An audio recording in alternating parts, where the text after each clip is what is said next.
दर्पण है अवतल। अवतल दर्पण को कहाँ पर पालिश करते हैं? बाहर की तरफ ना। Yes sir. हाँ, ध्यान समझिए।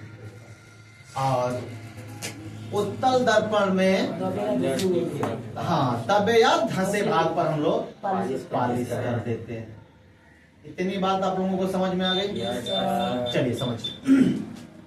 दर्पण संबंधी परिभाषा ने हमने बताया था कि दर्पण के मध्य बिंदु को क्या बोलते हैं? ध्रुव। इसका केंद्र यानी वक्रता केंद्र कहलाता है।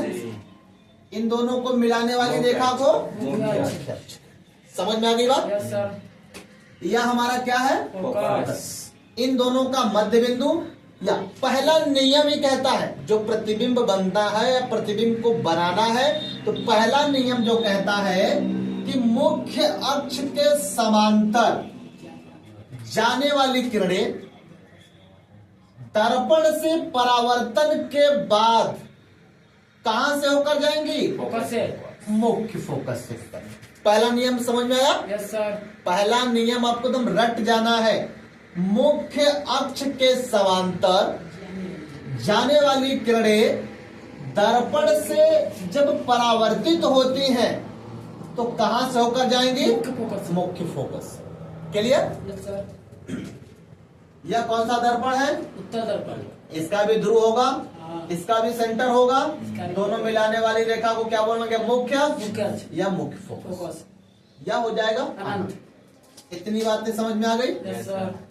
वस्तु कहाँ रखेंगे? अनंत। वस्तु हमेशा बाएं साइड रखी जाएगी। कहाँ रखी जाएगी? बाएं साइड। दिमाग में फिक्स कर लेना है। वस्तु दर्पण कोई हो, वस्तु हमेशा कहाँ रखी जाएगी? बाएं साइड। ठीक। मान लीजिए हमने वस्तु यहां पर रखा ना, तो मुख्य अक्ष के समांतर प्रकाश की किरणें गई। Yes sir. ध्यान से देखिएगा, मुख्य अक्ष के समांतर प्रकाश की किरणें गई तो इसको पार करके तो आगे जाएंगे नहीं वास्तव में। अब क्या करेंगे? यहाँ मिलती हुई प्रतीत होगी, लेकिन जाएंगी कहां से? फोकस से जाएंगे। कहां से जाएंगे? फोकस से। फोकस से। बात को समझिए। मुख्य अक्ष के समांतर या किसी दर्पण में जब प्रकाश किरणें जाती है, टकराती है, टकराने के बाद देखिए इधर वास्तव में जा रही है, तो अवतल दर्पण कैसा प्रतिबिंब बनाता है? वास्तविक। जब वास्तव में जाती है तो वास्तविक प्रतिबिंब बनता है। जब जाती हुई प्रतीत होती है तो कैसा प्रतिबिंब बनता है? आभासी। इसीलिए उत्तल दर्पण हमेशा जो प्रतिबिंब बनाएगा वह कैसा बनाएगा? आभासी बनाएगा। अवतल दर्पण कैसा प्रतिबिंब बनाएगा? वास्तविक प्रतिबिंब बनाएगा। बात समझ में आ गई? अच्छा, यह भी देख लीजिए। अगर नीचे से गई तो भी देखो मुख्य अक्ष के समांतर है। Yes sir. तब टकराने के बाद कहां से जाएगी? फोकस से। पहला नियम सबको समझ में आ गया? Yes sir. इधर भी जाएगी तो फोकस से। दोनों बातें समझ में आ गई? Yes sir. दूसरी बात, वक्रता केंद्र से जो आएगी, ठीक है, उसी माध्यम में पुनः वापस चली जाएगी। जैसे हमने कोई वस्तु ऐसे रख दिया तो यहां से वक्रता केंद्र से होकर गई तो यहां पर टकराई, तो यह इसकी तरह इधर से जाके इधर उधर मुड़ेगी नहीं। नियम समझिएगा, जो वक्रता केंद्र से होकर जाएगी वह पुनः अपने मार्ग में फिर वापस वैसे ही लौट जाएगी। समझ में आई बात है? Yes sir. वक्रता केंद्र से जाने वाली प्रकाश की किरणें दर्पण से टकराने के बाद या दर्पण से परावर्तन के बाद पुनः उसी मार्ग में वापस चली जाती हैं। जिस मार्ग से आई है पुनः उसी मार्ग में वापस चली जाती है। दूसरा नियम समझ में आया? Yes sir. वक्रता केंद्र से जाने वाली प्रकाश की किरणें दर्पण से परावर्तन के बाद पुनः उसी माध्यम में लौट जाती है, वापस लौट जाती है। क्लियर हो गई बात? ठीक, आगे समझिए। तीसरा नियम, दूसरा नियम समझ आ गया? तीसरा नियम क्या कहता है? जस्ट इसी का उल्टा, मुख्य फोकस से होकर जाने वाली किरणें, मुख्य फोकस से होकर जाने वाली किरणें दर्पण से परावर्तन के बाद मुख्य अक्ष के समांतर हो जाती है। जो समांतर थी टकराने के बाद फोकस से जाएंगी, फोकस और जो फोकस से होकर जाएंगी टकराने के बाद समांतर हो जाएंगी। ये दोनों का अपोजिट होता है, उल्टा। तीनों बात समझ में आ गई? Yes sir. पहला बात क्या था? जो मुख्य अक्ष के समांतर जाएंगी वह दर्पण से टकराएंगी या दर्पण से परावर्तित होंगी, तो कहां से जाएंगी? फोकस से। फोकस से होके जाएंगी। क्लियर होगी बात? Yes sir. दूसरी बात हमने क्या पढ़ी कि कोई भी प्रकाश किरणें कहां से जाएंगी? वक्रता केंद्र से। अगर वक्रता केंद्र से जा रही हैं तो दर्पण से टकराने के बाद यह पुनः उसी माध्यम में वापस लौट जाएगी। क्लियर होगी बात? Yes sir. वक्रता केंद्र से जाने वाली प्रकाश की किरणें कहीं विचलित नहीं होती। जिस माध्यम से जिस रास्ते से गई हैं उसी रास्ते से आते उसी रास्ते से वापस लौट। क्लियर हो गया? हैं। Yes sir. तीसरी बात हमने क्या पढ़ी कि कोई प्रकाश की किरण जब फोकस से होके जाती है तो दर्पण से टकराने के बाद मुख्य अक्ष के समांतर हो जाती है। समांतर हो जाती है। ये दोनों तो अपोजिट हो गए। पहला तीसरा क्या है? एक दूसरे के उल्टा। मुख्य अक्ष के समांतर रहेगी, दर्पण से टकराएगी, फोकस से जाएगी। फोकस से होकर जाएगी, दर्पण से टकराएगी तो मुख्य अक्ष के समांतर हो जाएगी। ये बातें समझ में आ गई? यस तो सर। इसी नियम से हमारा क्या बनेगा? प्रतिबिंब बनेगा। यह प्रतिबिंब बनने का नियम है। अवतल दर्पण में सारी चीजें वास्तव में होती हैं और उत्तल दर्पण में हर चीज का क्या होता है? आभास होता है। इसलिए यहाँ पर प्रतिबिंब कैसा बनता है? आभासी बनता है। और यहाँ पर प्रतिबिंब कैसा बनता है? वास्तविक बनता है। सारी चीजें समझ में आ गई? Yes sir. आगे चले। हाँ।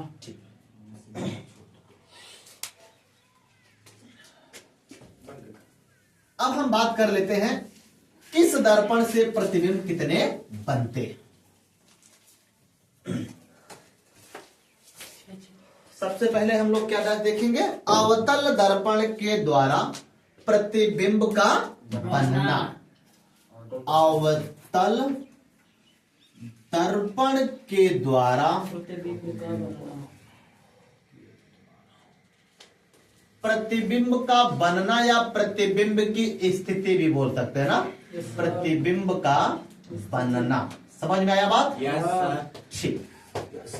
बहुत इंपॉर्टेंट सेटिंग है, बार बार आपसे यही चीजें पूछती है, इसलिए इसको बहुत ध्यान से बड़े आराम से समझेंगे हम। ध्यान से। सबसे पहले समझिए, अवतल दर्पण से प्रतिबिंब की कितनी स्थिति बनती है? 6। कितनी स्थिति बनती है? 6। 6 स्थितियां बनती। यानी अवतल दर्पण है तो अवतल दर्पण में जो प्रतिबिंब की स्थिति बनेगी वह कितनी बनेगी? 6। देखिए कैसे बनती। एक अवतल दर्पण बना लीजिए।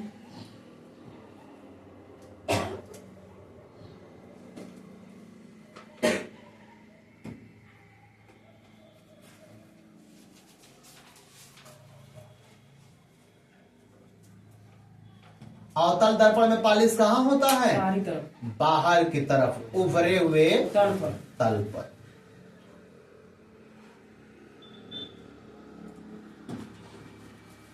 दर्पण का मध्य बिंदु क्या कहलाता है? ध्रुव कहलाता है। एक परिभाषा हमेशा रट जाइए, क्वेश्चन जरूर आएगा। इसका केंद्र क्या कहलाता है? वक्रता केंद्र ना। Yes sir.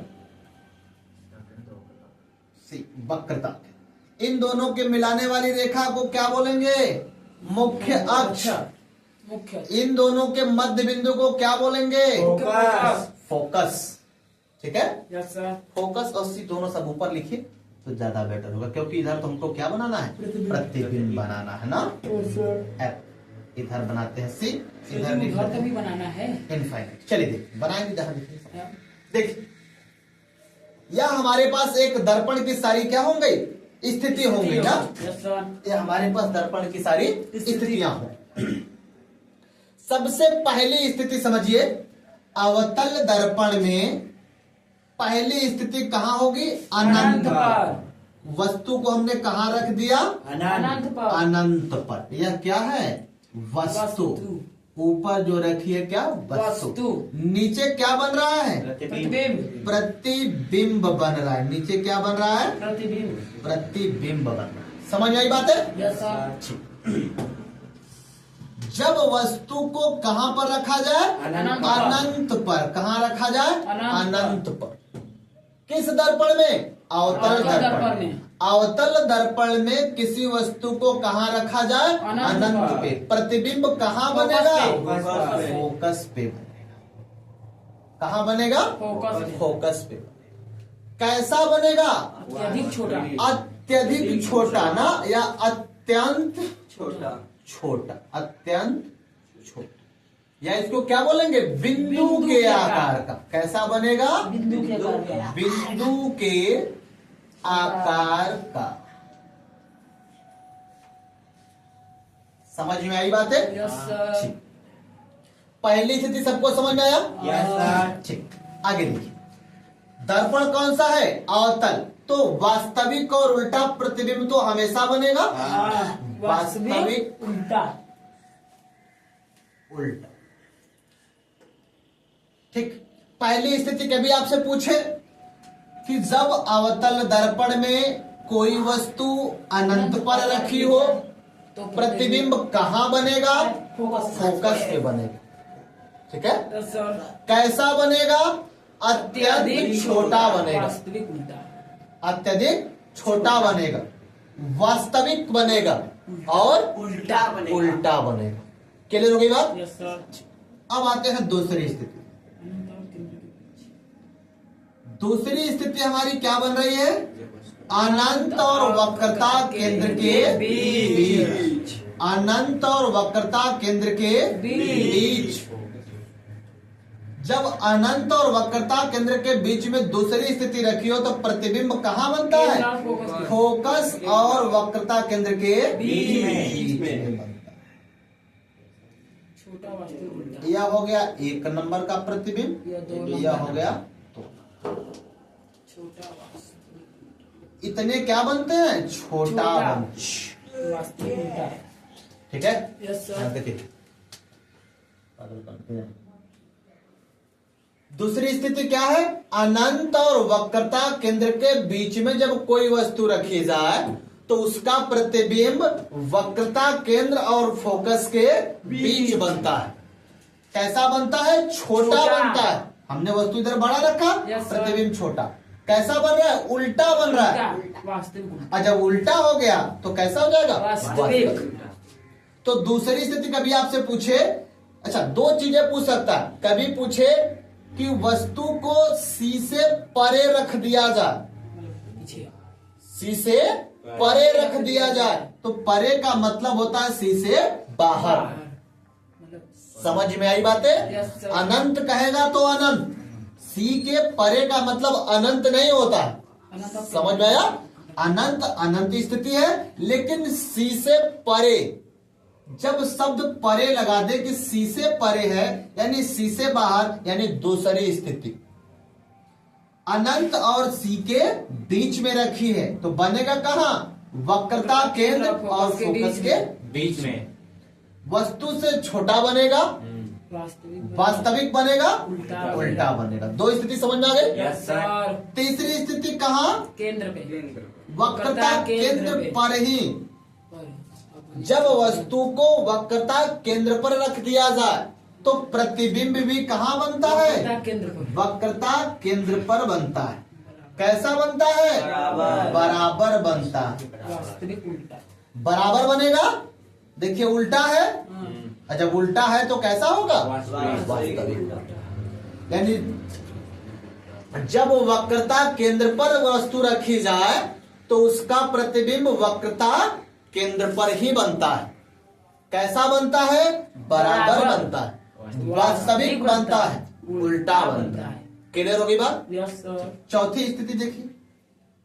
वक्रता केंद्र फोकस के। चौथी स्थिति कहां रखी है? वक्रता केंद्र। वक्रता केंद्र और फोकस के बीच। मध्य या फोकस के बीच। वक्रता केंद्र और फोकस के बीच में चौथी स्थिति जब यहां रखी जाए तो प्रतिबिंब कहां बनेगा? वक्रता केंद्र और अनंत के बीच में। बीच में। कैसा बनेगा? बड़ा। बड़ा बनेगा। यह तीसरी स्थिति हो। ये चौथी। यह चौथी स्थिति। ठीक है, Yes, sir. बड़ा बनेगा। उल्टा उल्टा आपको दिखाई दे रहा है ना, हाँ। तो उल्टा है तो वास्तविक, यानी बड़ा वास्तविक उल्टा। पांचवी स्थिति क्या हो गई, जब कहां पर रखी जाए, फोकस पे। फोकस पे रखी जाए, तब अनंत पर बनेगा। तब कहां बनेगा प्रतिबिंब, अनंत अनंत पे बनेगा। सबसे बड़ा। और कैसा बनेगा, बहुत बड़ा। बहुत बड़ा प्रतिबिंब बनेगा ना। Yes Yes, sir. sir. हाँ, बहुत बड़ा प्रतिबिंब बनेगा। समझ में आई बात। Yes Yes, sir. sir. अच्छा, यह प्रतिबिंब एक बार देख लीजिए, यहाँ पे पूरा दिखाई दे रहा है कि नहीं। हाँ, सही उससे नीचे बराबर जो लिखिए, बहुत बड़ा नहीं देना है। चलिए